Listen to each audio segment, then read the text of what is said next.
Dear student, in previous lecture we have seen what is packing efficiency, and we have derived expression for packing efficiency in SCC unit cell. In today's lecture we are going to discuss packing efficiency of BCC, that is body centered cubic unit cell, and face centered cubic unit cell. There are two expressions. The first expression is packing efficiency of metal in BCC unit cell. असे metal ज्याच्यामध्ये BCC unit cell आहे त्याच्यामध्ये particles कसे pack आहे ते आपण expression मध्ये पाहणार. इथे पण 4 स्टेप आहे. हे थोडंसं किचकट आहे एससीसी पेक्षा, पण जरा व्यवस्थित जर पाहिलं तर खूप इझिली समजलं जाईल. चला पहिली स्टेप जशी आधी पाहिलं होतं, radius of sphere in BCC. BCC मध्ये रेडियस काय राहील स्पियरची, और it is also known as relation between R and A. बरोबर. तर त्याच्यासाठी काय करावं लागेल, पहिला पॉइंट आपल्याला एक बीसीसी युनिट सेल कन्सिडर करावं लागेल. ही आपली बीसीसी युनिट सेल आपण कन्सिडर केली आहे. आता बीसीसी युनिट सेल मध्ये आपल्याला माहिती आहे कॉन्स्टिट्यूएंट पार्टिकल्स हे कॉर्नरला असेल. आता मी फक्त हे दोनच कॉर्नर दाखवले, याचा अर्थ असा आहे की बाकीचे पण ऑक्युपाय असेलच. ठीक, कारण मला एवढंच कन्सिडरेशन मध्ये घ्यायचं आहे म्हणून मी तेवढेच स्पियर ते दाखवले. सगळ्यात पहिला point consider BCC unit cell केली आहे आपण. त्यानंतर आता पायथागोरस थेरम नुसार आपण याला सॉल्व्ह करायचा प्रयत्न करू. Consider a right triangle. सगळ्यात पहिले जरा लक्ष द्या, मला अशा प्रकारे व्हॉल्यूम काढायचा आहे. एखादा ट्रायंगल कन्सिडर करायचा आहे ज्याच्यामध्ये हा बॉडी सेंटर्ड वाला स्पियर पण आला पाहिजे. म्हणजे तो जर अँगल मी पाहतो म्हटलं तर तो झाला ए एफ डी हा काढायचा आहे. पण याच्यामध्ये जर तुम्ही पाहिलं तर आपल्याला दोन साइडची व्हॅल्यू माहित पाहिजे, पण आपल्याला फक्त एक व्हॅल्यू माहित आहे. ही व्हॅल्यू माहित नाही, ही व्हॅल्यू माहित नाही. म्हणून हे काढण्यासाठी पहिले आपल्याला हे काढावं लागेल. म्हणून आपण एक नवीन ट्रायंगल कन्सिडर करतोय. पहिले त्या ट्रायंगलचं नाव आहे एफ डी ई और एफ ई डी. याच्यामध्ये काय माहिती आहे आपल्याला, याच्यामध्ये दोन साइडची लेंथ माहित आहे ए आणि A. According to Pythagoras theorem we can calculate firstly F D. चला पहा, एफ डी स्क्वेअर हा triangle F E D square is equal to F E square आणि E D square. F E म्हणजे A आहे, A square, आणि E D हे पण ए square आहे कारण दोन्ही ही एज लेंथ आहे. मग F D square is equal to काय होईल, तर ते होईल ट्वाइस ए स्क्वेअर. हे भेटलं आपल्याला ट्वाइस ए स्क्वेअर. आता हे झालं पहिला ट्रायंगल. याच्यापासून आपल्याला याची माहित झाली, हे तर ऑलरेडी माहित आहे. हे एज लेंथ आहे, याची व्हॅल्यू आहे ए. आता आपल्याला याची लेंथ काढायची आहे. याची लेंथ काढण्यासाठी आता आपण एक ट्रायंगल कन्सिडर करणार पुन्हा नवीन, तिथलाच right triangle A F D. याच्यामध्ये आपल्याला याची लेंथ काढायची आहे पायथागोरस थेरम वापरून. A F square is equal to F D square आणि ए डी स्क्वेअर. चला व्हॅल्यू पुट केली.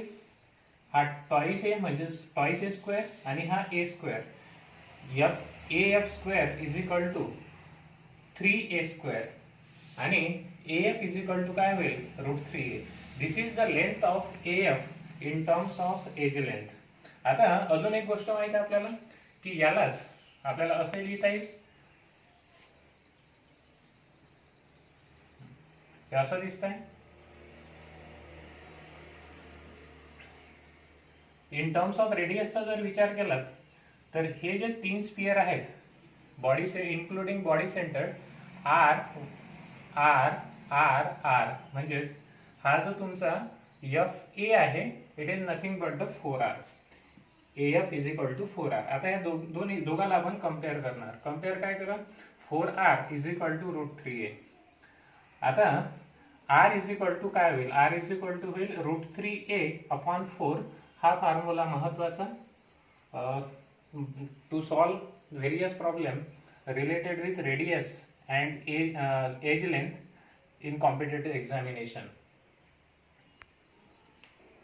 Then step 2. Step 2 is related with volume of one sphere in BCC, or it is relation between R and A in BCC unit cell. आता पहा, volume of one sphere in BCC, volume of sphere आपल्याला general formula माहित आहे. फक्त BCC मध्ये R चं ए सोबत relation आपण या व्हॅल्यूत पुट करणार, म्हणजे आर च्या जागेवर आपण ए पुट करणार. चला मग by putting value of R from first step, R is equal to √3a/4, ही व्हॅल्यू आपण इथं पुट केली. आपल्याला भेटलं 4/3 पाय √3a/4, याचा क्यूब आहे, याचा केला आपण होल क्यूब. हे सॉल्व केल्यानंतर आपल्याला भेटलं 4/3 पाय √3 चा क्यूब 3√3 a चा क्यूब अपॉन 64, कारण 4 चा क्यूब जो आहे तो आहे 64. याला सॉल्व केलं, याला सॉल्व असं करता येईल, हा एक, हा 16, नंतर कॅन्सल. आपल्याला भेटलं √3 pi a³ upon 16. This is the volume occupied by one sphere in BCC unit cell, √3 pi a³ upon 16. त्यानंतर आता पाहणार आहे आपण total volume occupied by all particle, that is volume of pack particle in BCC. त्यासाठी आपल्याला माहित असलं पाहिजे की बीसीसी मध्ये टोटल नंबर ऑफ पार्टिकल किती. एकाचा व्हॉल्यूम एवढा आहे तर दोनचा किती, तर आपल्याला माहित आहे बीसीसी मध्ये z इज इक्वल टू 2 असते, n इज इक्वल टू 2 असते, म्हणून volume occupied by 2 sphere in BCC is equal to, हे व्हॅल्यू एका स्पियरचा बीसीसी मधला मल्टिप्लाय बाय 2 म्हणजे दोन स्पियर आहेत बीसीसी मध्ये, 2 into this gives √3 pi a³ upon 8. This is the total volume which is occupied bye particles, total volume occupied bye particles in BCC. हा पूर्ण व्हॉल्यूम आहे जो पार्टिकलनी ऑक्युपाइड केलेला आहे टोटल व्हॉल्यूम पैकी. त्याच्यानंतर पॅकिंग इफिशियन्सी. पॅकिंग इफिशियन्सीचा फॉर्म्युला आपल्याला माहित आहे, व्हॉल्यूम ऑक्युपाइड म्हणजे total volume occupied by particle upon total volume of cubic unit cell. क्यूबचा तुम्हाला व्हॉल्यूम माहित आहे, a³ असते, ठीक, आणि या दोघाचा रेशो आपल्याला पॅकिंग फ्रॅक्शन देते, आणि याला मल्टिप्लाय केलं तर पॅकिंग इफिशियन्सी. चला व्हॅल्यू पुट केला, व्हॅल्यू पुट केली आपण, total volume occupied √3 pi a³ upon 8, this is volume of cube, आणि इंटू केलं 100. तर याची व्हॅल्यू हे सॉल्व केल्यानंतर म्हणजे √3 ची व्हॅल्यू पुट करून पायची व्हॅल्यू पुट करून इट इज ऑब्झर्व टू 68%. हे काय इंडिकेट करते, हे इंडिकेट करते की बॉडी सेंटर्ड युनिट सेलचा टोटल व्हॉल्यूम पैकी, टोटल पर्सेंटाइल व्हॉल्यूम पैकी 68% हे ऑक्युपाइड आहे कॉन्स्टिट्यूएंट पार्टिकलनी, आणि रिमेनिंग किती राहिला, रिमेनिंग 32% स्पेस हा एम्प्टी असते. This is about the packing efficiency in BCC unit cell. Then expression, last expression for packing efficiency is related with packing efficiency of metal with FCC or CCP unit cell. ठीक, तर सगळ्यात पहिली step radius of sphere in FCC. FCC unit cell मध्ये रेडियसची value काय आहे, किंवा it is relation between R आणि A. R म्हणजे रेडियस आणि A म्हणजे एज लेंथ. त्याच्यासाठी सगळ्यात पहिले आपल्याला एक FCC युनिट सेल कन्सिडर करावं लागेल. ही एक FCC युनिट सेल कन्सिडर केली.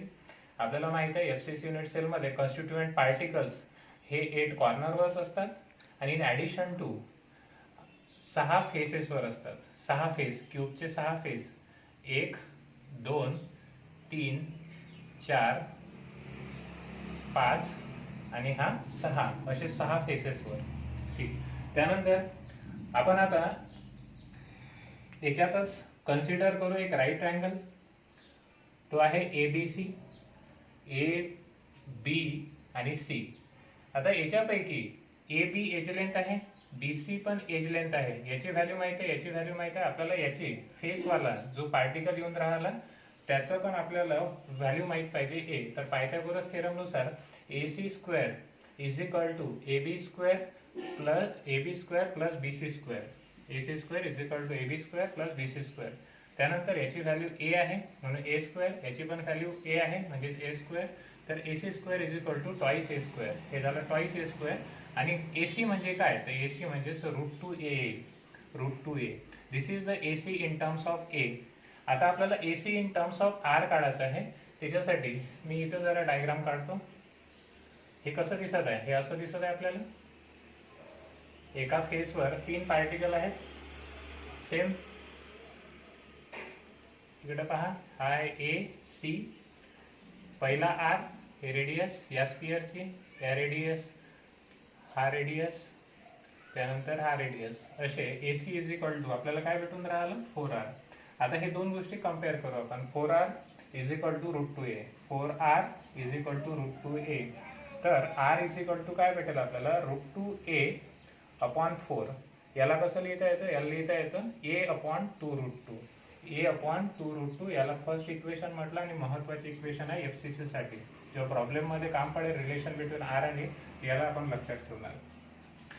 आता रेडियस काढल्यानंतर आता पाहणार आहे आपण FCC मध्ये सिंगल स्पियरचा व्हॉल्यूम काय राहील. FCC मध्ये आपल्याला माहित आहे व्हॉल्यूम ऑफ सिंगल स्पियर और व्हॉल्यूम ऑफ स्पियर काय आहे, 4/3 πr³. ही गोष्ट आपल्याला माहिती आहे. त्यानंतर आता काय करणार आपण, या R च्या जाग्यावर FCC मधल्या R ची व्हॅल्यू पुट करणार, म्हणजे ही व्हॅल्यू पुट करणार bye putting value of R from equation first. आता हे पुट केलं तर पहा 4/3 πa अपॉन 2√2 हे भेटलं आपल्याला. याचा काय केला, होल क्यूब. होल क्यूब केल्यानंतर याला सॉल्व्ह केलं. 4/3 πa³, 2 चा क्यूब 8 आणि √2 चा क्यूब 2√2. हे सॉल्व्ह केल्यानंतर हे सॉल्व्ह केलं आपण, तर हे झालं 4/3 πa³, 16 अपॉन √2, 16 4, हे झालं 8, सॉरी 4 ना. हे सॉल्व्ह केलं आपण, इथं भेटलं आपल्याला 4 आणि हा 1. आपल्याला व्हॅल्यू भेटलं. हे सॉल्व्ह केल्यानंतर πa³ into 12, 3 into 4, 12 √2. This is the volume occupied by the single sphere of FCC. Then step 3 is total volume of particle in FCC. एका पार्टिकलचा व्हॉल्यूम आपण काढला आहे. आता आपण काढणार आहे total volume occupied by particle in FCC. पहा, total volume of particle in FCC is equal to 4 into, आता 4 का घेतला असेल आपण इथं, कारण FCC मध्ये 4 पार्टिकल्स असतात, 4 स्पियर असतात आणि एका स्पियरचा आपण आता सेकंड स्टेप मध्ये व्हॉल्यूम काढला आहे.